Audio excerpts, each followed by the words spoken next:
بسم اللہ الرحمن الرحیم۔ جو حضرات آپ کے عقیدے سے ہٹ کر ہیں وہ کیا ہیں؟ ہمارا عقیدہ اللہ کی کتاب اور مصطفیٰ علیہ الصلاۃ والسلام کی سنت ہے۔ ہم کوئی فرقہ نہیں ہیں، ہم کوئی پارٹی نہیں ہیں، ہم کوئی گروہ نہیں ہیں، ہم تو مصطفیٰ علیہ الصلاۃ والسلام کی سنت کو ماننے والے ہیں، عرش والے کے کلام کو ماننے والے ہیں۔ فرقہ کون ہوتا ہے جو اپنی اصل سے ہٹ جائے؟ ایک شخص کے 4 بیٹے ہیں، ایک نے شادی کی، بیوی لے کر الگ ہو گیا، دوسرا بیوی لے کے الگ ہو گیا، تیسرا بیوی لے کے الگ ہو گیا، ایک اپنے باپ کے ساتھ جڑا رہا۔ فرقہ پرستی کس نے کی؟ تقسیم کس نے کی؟ بٹوارا کس نے کیا؟ گروہ بندی کس نے کی؟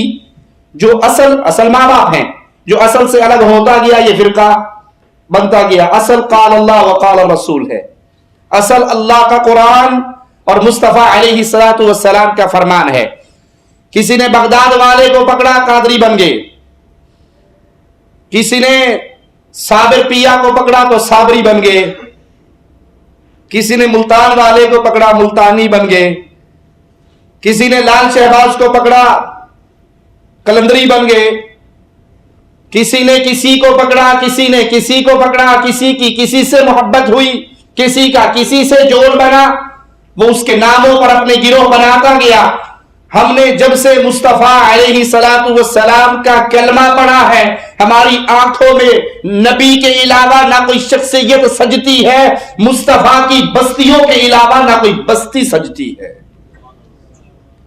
ہم آقا کا نام لینے کے بعد نہ کسی ہستی کو اپنے لیے آئیڈیل مانتے ہیں، نہ مصطفیٰ کی جائے پیدائش اور مصطفیٰ کے دفن ہونے کی ان 2 بستیوں کے علاوہ اپنے لیے اتنی عزیز نہ ہمارے نزدیک کوئی ہستی ہے نہ بستی ہے۔ ہم کہتے ہیں لوگوں، ہاں باقی فرقے ہیں، کسی نے اپنے مذہب کو بریلی سے جوڑا، کسی نے اپنے مذہب کو دیوبند سے جوڑا، کسی نے اپنے مذہب کو کوفے سے جوڑا، کسی نے اپنے مذہب کو عراق سے جوڑا، کسی نے اپنے مذہب کو بغداد سے جوڑا، کسی نے اپنے مذہب کو 4 سے جوڑا، کسی نے 12 سے جوڑا۔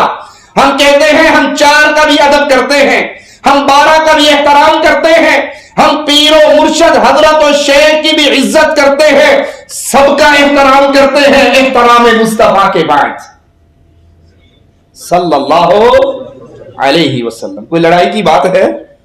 کوئی اختلاف کی بات ہے؟ کوئی انتشار کی بات ہے؟ رب محمد کی قسم، اہل حدیث کی اتحاد کی دعوت سے بہتر کسی کے پاس دعوت اتحاد ہے ہی نہیں۔ آپ کسی اور سے پوچھئے کہ اتحاد امت میں کیسے ہو سکتا ہے؟ کوئی کہے گا سارے احمد رضا خان بریلوی صاحب کو مان کر بریلوی بن جاؤ، اتحاد ہو جائے گا۔ کوئی کہے گا علماء دیوبند کو مان کر سارے دیوبندی بن جاؤ، اتحاد ہو جائے گا۔ کوئی کہے گا سارے کوفی بن جاؤ، کوئی کہے گا سارے بغدادی بن جاؤ، کوئی کہے گا سارے صابری بن جاؤ، کوئی کہے گا سارے کلندری بن جاؤ، کوئی کہے گا سارے قادری بن جاؤ، کوئی کہے گا سارے نقشبندی بن جاؤ، کوئی کہے گا سارے چشتی بن جاؤ، سہروردی بن جاؤ۔ ہم کہتے ہیں ان جن کے تم نے نام لیے ہیں، اگر یہ اللہ کے سچے ولی ہیں، ان سب کی عزت کرتے ہوئے اگر بننا ہے تو محمد کے نام پہ محمدی بن جاؤ صلی اللہ علیہ وسلم۔ ایمان بنانا ہے تو ایسا، ادھر حکم محمد ہو علیہ الصلاۃ والسلام، ادھر گردنیں جھکی ہو، ادھر مصطفیٰ کی پیاری میٹھی زبان سے نکلا ہو میرے صحابی بیٹھ جا، اور ادھر صحابی جوتیوں کی جگہ پر ہو، مسجد کے دروازے پر ہو، وہیں پر بیٹھ جائے اور آقا پوچھے اے میرے ساتھی میں نے تجھے تو بیٹھنے کے لیے نہیں کہا، اور وہ جواب میں کہے یا رسول اللہ صلی اللہ علیہ وسلم، میری کان میں یہ آواز پڑی تھی میرے آقا کی، بیٹھ جاؤ، میں آپ کا فرمان سننے کے بعد کھڑا کیسے رہ سکتا ہوں؟ ہم سب بزرگوں کی عزت کرتے ہیں، سب ائمہ کا احترام کرتے ہیں، سب اولیاء کا احترام کرتے ہیں، لیکن ایسا احترام کسی کا نہیں کرتے کہ کہ اس کے قول کی وجہ سے مصطفیٰ کی بات کو ٹھوکر مار دے، یہ احترام کرتے ہیں تو آمنہ کے لال محمد رسول اللہ کا ہم سب کی بات کو تسلیم کرتے ہیں۔ اگر سمجھ آ جائے، اگر دلیل مل جائے، سب کی مان لیتے ہیں، اولیاء کی مان لیتے ہیں، پیروں کی مان لیتے ہیں۔ ارے میں دور نکل گیا، ہم شیطان کی بھی مان لیتے ہیں اگر مہر مصطفیٰ کی لگی ہوئی ہو۔ نہیں یاد تو یاد کرو قصہ ابو ہریرہ رضی اللہ عنہ وارضا۔ شیطان آیا تھا چور بن کر، آیت کرسی سکھا کر گیا تھا۔ مصطفیٰ نے کہا تھا علیہ الصلوۃ والسلام شیطان تھا، کلام رحمان کا سکھا کر گیا ہے، ہم تو اس کی بھی مان لیتے ہیں اگر مدینے والا مہر لگا دے۔ وہ اور ہیں جو کہتے ہیں ہم اپنے علماء کے ساتھ ہیں، اپنے مشائخ کے ساتھ ہیں، علماء کی ہر بات کو ہم مانتے ہیں، ہماری سمجھ میں آ جائے تب بھی مانتے ہیں، سمجھ میں نہ آئے تب بھی مانتے ہیں۔ عقائد پر پختگی کے ساتھ عمل کی توفیق عطا فرمائے۔ ہمارا تعلق مشائخ اکابر علماء دیوبند کے ساتھ ہے، ہم اس کو من و عن قبول کرتے ہیں، دلیل آئے تو بھی قبول کرتے ہیں، نہ سمجھ آئے تو بھی قبول کر لیتے ہیں۔ ہم مشائخ پر پورا اعتماد کرتے ہیں۔ میری آپ سے بھی یہی گزارش ہے، اکابر پر اعتماد کرو، مشائخ پر اعتماد کرو۔ مجھ جیسے نوجوان کوئی اور نوجوان آتے اور جاتے رہتے ہیں، اپنے اکابر کا دامن مت چھوڑنا۔ اکابر کا دامن چھوڑو گے اللہ گواہ ہے دنیا میں کوئی ٹھکانہ ہمیں نہیں ملے گا۔ اللہ میں دنیا میں بھی اپنے اکابر کے ساتھ رکھے، اللہ میں آخرت میں اپنے اکابر کے ساتھ رکھے۔ وآخر دعوانا ان الحمدللہ۔ یہ غیر محمد علیہ السلام کی بات کو سمجھ میں نہ آنے کے باوجود اندھی تقلید کرتے ہوئے مانتے ہیں۔ ہم میں اور ان میں فرق اتنا ہے، ہم ہر بندے کی بات کو قرآن و حدیث کے مطابق ہوگی تو مانیں گے۔ مصطفیٰ وہ تنہا ذات ہے، اس کی بات عقل میں آئے تب بھی مانیں گے، عقل میں نہ آئے تب بھی مانیں گے۔ یہ اتھارٹی ہم کسی اور کو دے سکتے؟ ہمارا مذہب سیکھنا ہے ابو بکر صدیق سے سیکھو۔ ابو جہل نے پوچھا تھا کوئی ہو سکتا ہے رات کے اندر بیت اللہ سے چلے، بیت المقدس میں پہنچے، آسمانوں کی سیر کر کے آئے؟ کہا نہیں ہو سکتا۔ کہا پتا ہے دعویٰ کس نے کیا ہے؟ کہا کس نے؟ کہا جس کو تو اپنا رسول مانتا ہے۔ کہا ابو جہل کیا تو نے میرے آقا کی زبان سے سنا ہے؟ کہا ہاں ہاں میں نے سنا ہے۔ کہا پھر سن، اللہ کی قسم محمد جو کہتے ہیں سچ کہتے ہیں صلی اللہ علیہ وسلم۔ ابو جہل کہنے لگا عقل مانتی ہے؟ کہا عقل مانے نہ مانے، ابو بکر کا ایمان مانتا ہے، میرے آقا کی زبان سے جھوٹ نہیں نکلتا۔ حدیث رسول سمجھ آئے تب بھی مانتے ہیں، نہ آئے غیب سمجھ کر گردن کو جھکا لیتے ہیں کہ مصطفیٰ کی بات غلط، کائنات میں ہر بندے کی بات غلط ہو سکتی ہے سوائے محمد الرسول اللہ صلی اللہ علیہ وسلم کی بات کے۔ یہی ہم میں اور ان میں فرق ہے۔ وہ اپنے پیروں کے پیچھے، وہ اپنے مشائخ کے پیچھے، وہ اپنے علماء کے پیچھے ایسے اندھے ہو گئے کہ وہ اپنے علماء کے ہر قول کو دلیل ان کی سمجھ میں آئے تب بھی نہ آئے تب بھی ہم کہتے ہیں یہی مقام محمد الرسول اللہ ہے صلی اللہ علیہ وسلم، جس پہ تم اپنے علماء کو بٹھا چکے ہو۔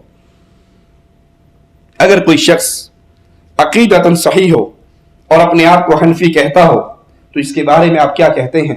اگر کوئی واقعی عقیدتاً قرآن اور حدیث کے اوپر ہے، محمد مصطفیٰ علیہ الصلوۃ والسلام کی سنتوں پر ہے، اور نسبتاً وہ امام ابو حنیفہ رحمہ اللہ کی طرف نسبت کرے کہ اس نے اپنے ان علماء سے علم سیکھا ہے جو امام صاحب کی طرف نسبت کر رہے ہیں، تو کوئی حرج نہیں، ہمیں اس نسبت سے اختلاف نہیں ہے۔